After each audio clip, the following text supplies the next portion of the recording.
natwe abana twishimiye ko Bikira Mariya yagiye mu ijuru. Dufatanye kuririmba indirimbo ye.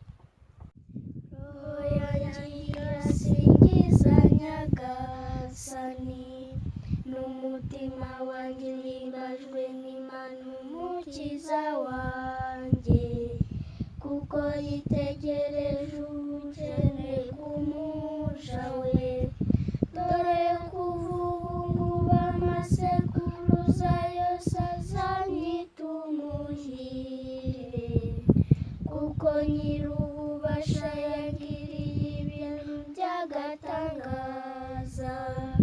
Izina rye ni ritagatifu, kandi abamutinya bagirira impuhwe. Uko amasekuruza agenda asimburana n'amasekuruza, yerekanye imbaraga zimuri mu maboko. Yateganyije abikuza mu bitekerezo by'umutima wabo.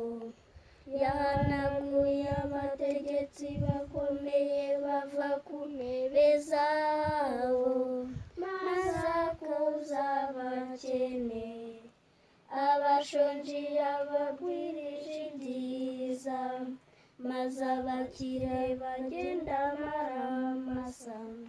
Yatabaye Isirayeli umugaragu we, kuko yibutse impuhwe ze, nk'uko yari yarabibwiye abakurambere bacu.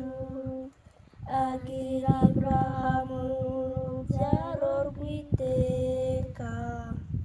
Ubawe Data na Mwana na Roho Mutagatifu, nk'uko bisanzwe iteka bubawe n'ubu n'iteka ryose. Amina. Dusingize Imana yaduhaye ibyiza.